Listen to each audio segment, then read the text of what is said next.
नमस्कार नमस्कार नमस्कार।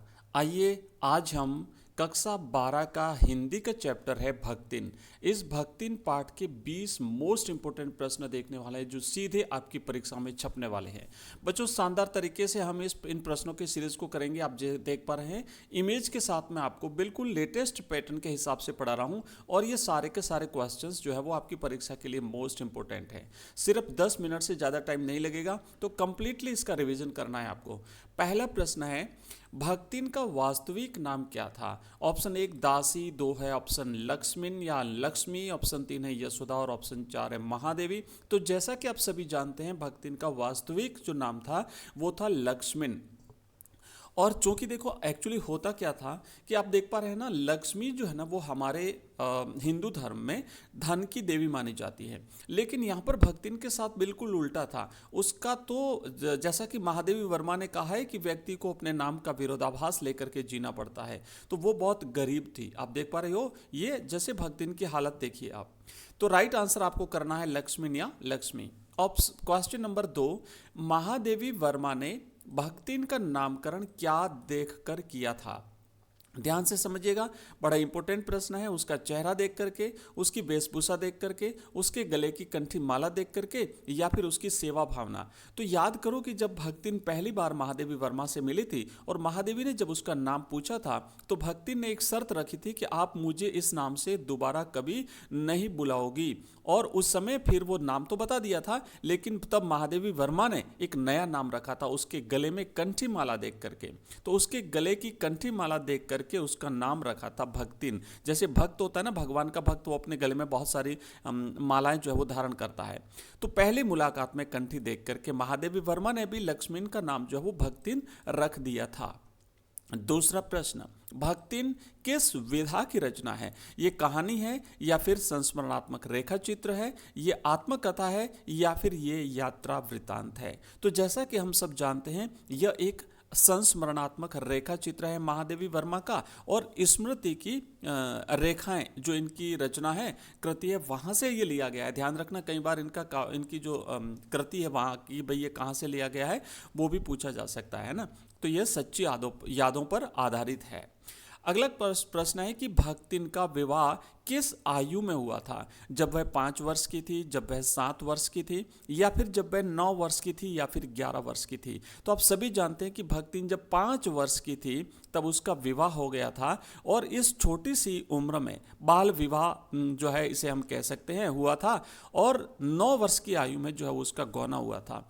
तो देख लो आप कितनी छोटी उम्र में जो है वो भक्तिन का विवाह कर दिया गया था।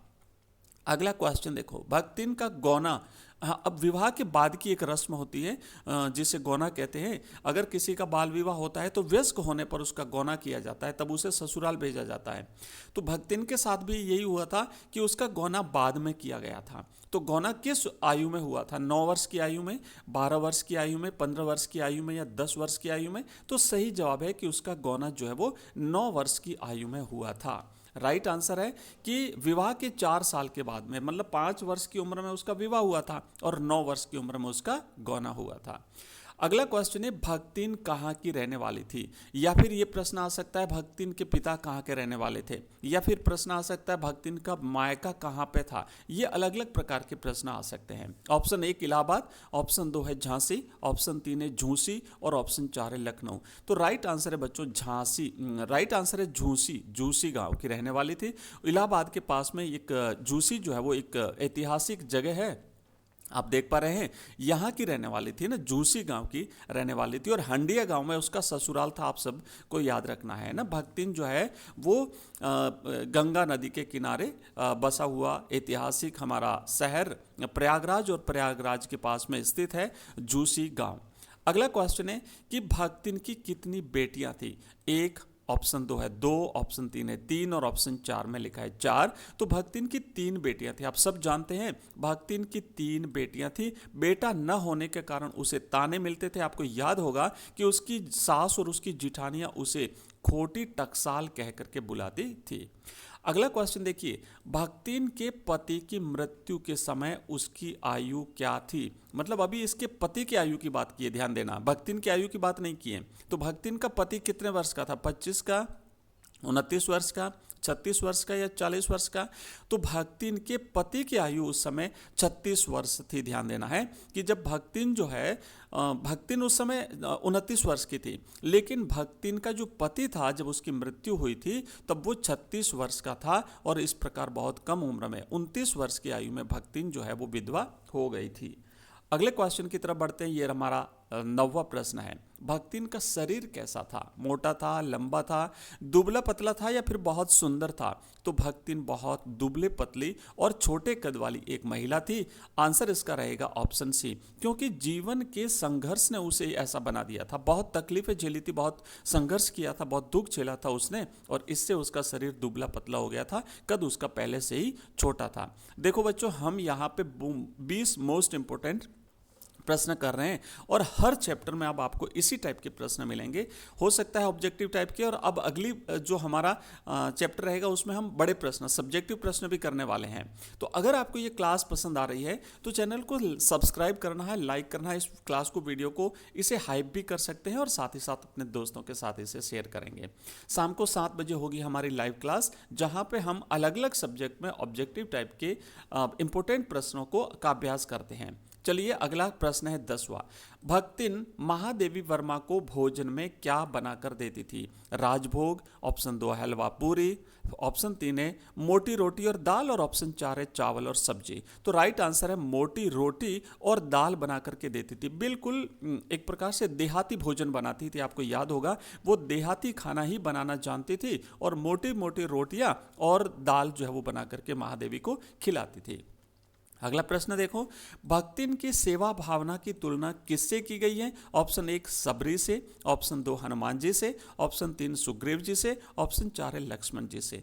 तो देखिए, जिस तरीके से हनुमान जी ने भगवान राम की बिना किसी स्वार्थ के निस्वार्थ भाव से सेवा की थी, उसी तरीके से भक्तिन ने महादेवी की सेवा की थी, और इसीलिए यहाँ पे भक्तिन की तुलना महादेवी जो है वो हनुमान जी से करती है, कि जैसे हनुमान राम के भक्त थे वैसे ही भक्तिन जो है वो महादेवी की भक्त थी। अगला क्वेश्चन देखिए, भक्तिन कारागार यानी जेल से क्यों डरती थी? उसे जेल से इतना डर क्यों लगता था? क्योंकि जेल यमराज का घर मान करके, या फिर पुलिस के डर से, या वहां खाना नहीं मिलता था, या अंधेरे के कारण? तो एक्चुअली जेल को है वो यमराज का घर मानती थी। भक्तिन जो है वो जेल से बहुत ज़्यादा डरती थी, क्योंकि उसे लगता था कि ये जैसे यमराज का घर है। वह जेल को अपमानजनक मानती थी, और इसीलिए वो नाम सुनते ही, जेल का नाम सुनते ही डर जाती थी। अगला प्रश्न देखिए, भक्तिन अपने पास रखे रुपए पैसे कहाँ छुपाती थी? बैंक में छुपाती थी, संदूक में छुपाती थी, मटकी हंडिया में छुपाती थी, या फिर तकिए के नीचे छुपाती थी? तो बच्चों, आप सबको पता है कि भक्तिन जो है वो पैसे मटकी में छुपाती थी, हंडिया में छुपाती थी। एक मटकी में डाल करके और उसमें अपने सारे पैसे छुपा देती थी, और मटकी को जो है वो दीवार में गाड़ करके रखती थी।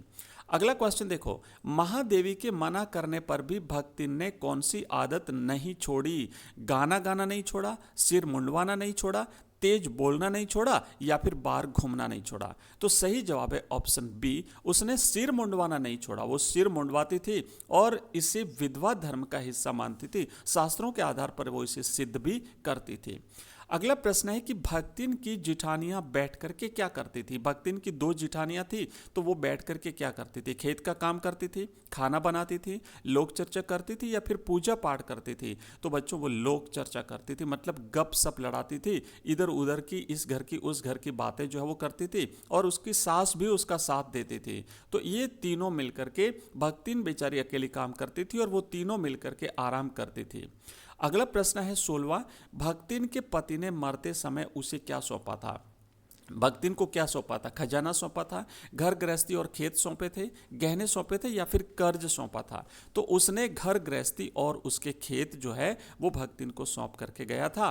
भक्तिन, पति को भक्तिन की क्षमता पर भरोसा था। ठीक है, तो राइट आंसर आपको करना है यहाँ पे ऑप्शन बी, इसका करेक्ट आंसर होगा। अगला क्वेश्चन देखो कि भक्तिन को शहर में आने पर सबसे ज्यादा समस्या किससे हुई थी? शोर शराबे से हुई थी, प्रदूषण से हुई थी, भोजन और दिनचर्या से हुई थी, या फिर यातायात से हुई थी? तो जब वो शहर आई थी तो सबसे ज्यादा समस्या उसे भोजन और दिनचर्या से हुई थी, क्योंकि शहरी भोजन अलग था, शहरी दिनचर्या अलग थी, गाँव में जो है वो अलग टाइप की चीज़ें होती थी। तो चूंकि उसको तो देहाती आदतें लगी हुई थी, तो देहाती आदतें शहर में बदलना मुश्किल था, पर फिर भी वो बिल्कुल नहीं बदली थी, उसने एक भी आदत अपनी नहीं छोड़ी थी, और उल्टा उसने महादेवी को और अधिक देहाती बना दिया था। और अगला प्रश्न देखिए, भक्तिन हस्ताक्षर सीखने के लिए भक्तिन ने क्या बहाना बनाया? जब हस्ताक्षर सीखने की बात आई, महादेवी ने कहा कि जो भी जितने भी नौकर हैं उन सबको पढ़ना पड़ेगा, अगली बार हस्ताक्षर करने पड़ेंगे। तो महादेवी ने बहाना क्या बनाया था? आंखें कमजोर हैं, घर गृहस्थी कौन देखेगा, मन नहीं है, या फिर उंगलियां दर्द करती है? तो भक्तिन ने बहाना बनाया था कि घर गृहस्थी कौन देखेगा, अगर मैं पढ़ लूंगी तो फिर घर गृहस्थी कौन देखेगा, घर का काम कौन करेगा, उसे पढ़ाई से बचना था, इसीलिए उसने ऐसा तर्क दिया था। और यह रहा 19वां प्रश्न, भक्तिन की वेशभूषा कैसी थी? रेशमी साड़ी वाली, सूट सलवार वाली, विरक्त सन्यासी जैसी, या फिर बहुत फैशनेबल? तो बिल्कुल वो एक सन्यासी की तरह रहती थी। उसकी वेशभूषा जो है वो एक विरक्त की भांति थी, वह मैली धोती और गले में माला पहनती थी।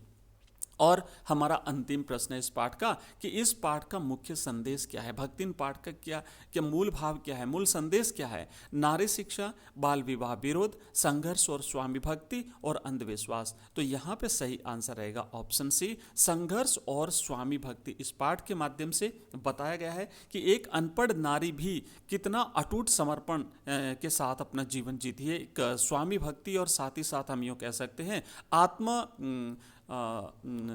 इसको हम आत्मविश्वास के साथ भी इसे जोड़ सकते हैं। तो बच्चों देखो, ये हमने 20 प्रश्न की हैं। आप मुझे बताइए ये क्लास आपको कैसी लगी है। अगर आपको पसंद आती है तो मैं इसी तरीके से कंटिन्यू करूंगा।